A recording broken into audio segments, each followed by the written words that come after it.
So today in class we discussed color and this idea of triptychs. Now we're going to simplify these triptychs just for time and resource purposes, but we're still going to use the concept of multiple panels of designs, and we're really going to consider our color choices. It can be really difficult to come up with the color scheme just off the cuff without really using the color wheel as a resource. So the first thing you're going to do today is you're going to see that I've shared with you Google Slides. In these slides, just like last time, you're going to find your name in the first slide. Click on the number next to your name and go to that slide. This time you'll see there are 4 people per slide, not an individual slide per student. First thing you want to do is write your name, whatever number you're denoted to. Then you want to choose your base color. Now the base color is going to influence the rest of your design, so be sure you're happy with your choice.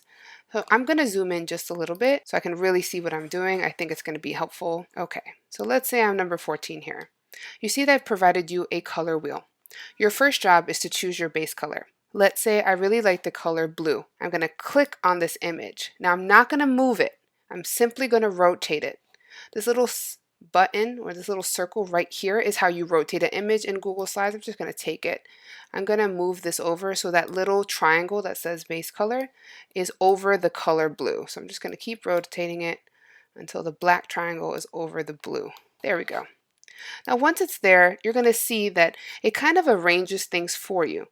So I know that my base color is blue. So if I look, that means my complementary color is going to be orange because it says it right here and they're facing each other. It means my analogous colors are going to be blue violet and blue green, and it means my triadic would be blue, red, and yellow. So it kind of helps me build a base of a color wheel without having to do too much thinking or work. Now once you've completed that, you're going to download the Gravit file I shared with you on Google Classroom. It looks something like this. You've been given 2 underwater scenes, but you're not going to put in random colors. You're going to build colors based on if they're analogous or complementary. To save you time and to really build this out so I know that you understand color, you're going to start off with your base color here. So I said my base color was blue. I'm going to take my shape where it says fill, this little circle, click on it and pick the blue I'd like. I like this kind of blue, and maybe I'll just make it a little lighter. That's my blue. I'm going to stick with that. Next thing I'm going to do, underneath it says variations of the base color, meaning I'm going to get different shades and tints of blue. I'm going to click on my shape, click here, and steal this blue color to start with the little eyedropper. Then I'm going to click on the circle again, and like we used the other day, that little mixer section here is really good because these are all tints and shades of that blue, so it does some of the work for you. So I'm going to get a tint of the blue. Again, I'm going to hit the next shape eyedropper and just repeat this until I have a few variations of blue.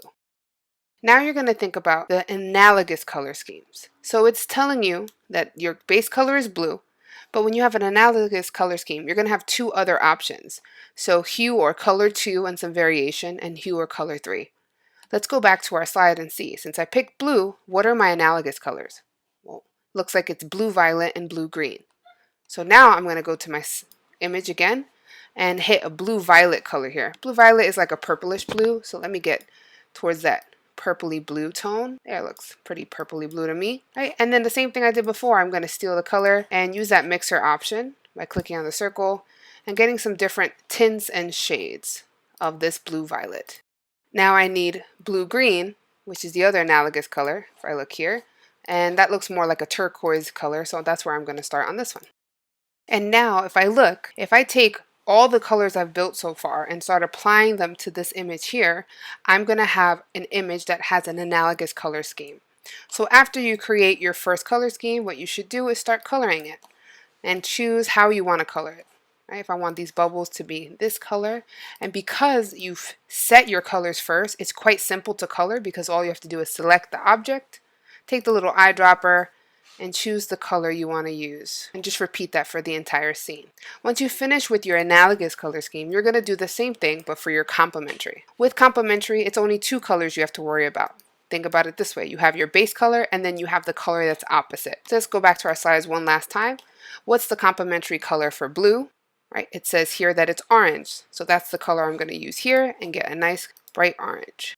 Now, once I have this color scheme created, I can start applying the orange tones and the blue tones to this image, and then this image will be a complementary color scheme. If you find as you're coloring, you would like more versions of a color, let's say 4 tones of orange is not enough with the 5 like shades of blue, then you can add a few other shades, but stick to the same hue or color. For example, don't have anything that's not orange in the orange family or the blue family in your scene, because then that means it is not a complementary color scheme. Okay, when you are done coloring both of these, you can add your own elements if you want to get really creative, but you're going to also go to File, Export as a JPEG. It should show up in your downloads in the bottom of your screen or in your downloads folder, and you are going to upload this as a JPEG to me through Google Classroom.